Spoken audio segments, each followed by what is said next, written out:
Today's question on my mind, and I get these questions because of the things that I listen to. When we put things into our lives, that's really what comes out. The things we watch resonate around, they roll around in our mind, and eventually they come out of our mouth.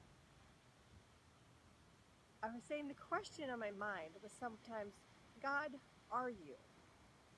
When you're faced with a situation, when your back is against the wall, is the time that we cry out to God. God, are you? How would you finish that? Sometimes I know God is faithful. God, are you here with me? What a question for me.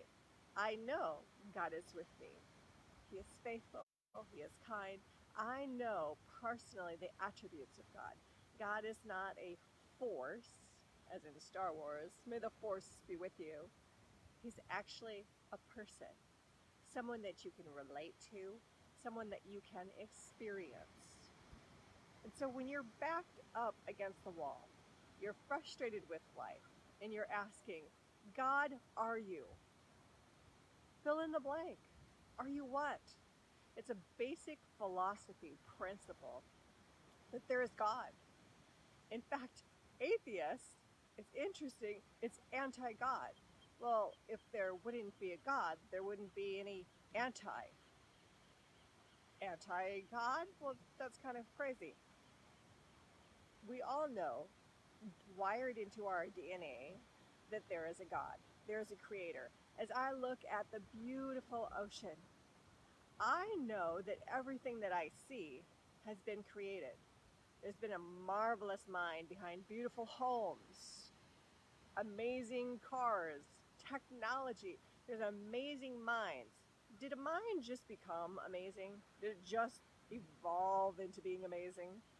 No, wired into the DNA is this amazing gene, and it's God. Inside each one of us, we know right from wrong. When a child first enters the world, they're questioning why? And as we grow, sometimes that questioning gets a little more quieter, but yet the questions remain. God, are you? God, where are you?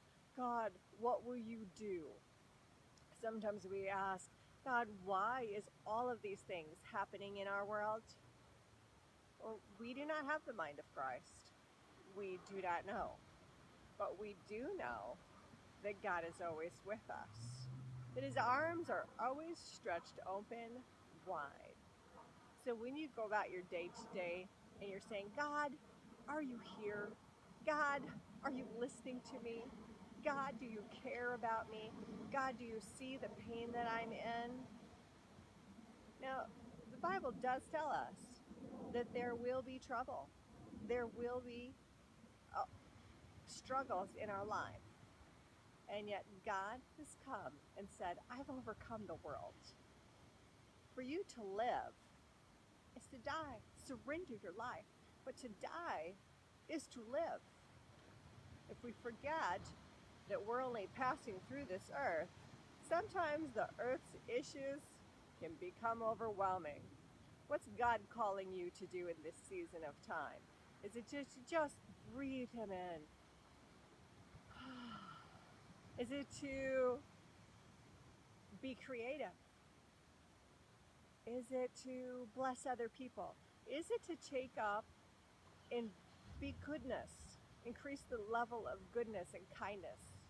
Is it to show up and be God with skin on? Now, if Jesus was amongst us, would he be down with rioting? Would he be at the hospitals? Where would he be? Would he be preaching anti-messages? Every time I see Black Lives Matter, I'm reminded in my spirit, God says to die to yourself. That pride comes before fall. And when we want to be recognized, we want our rights. Within us, what we're screaming for is heaven on earth, where everything is beautiful. So today, God, are you? God do you? God have you? Whatever your questions are, the answers are in the Bible. May you go in the grace of God. May today be a day that you increase goodness on this earth. Later.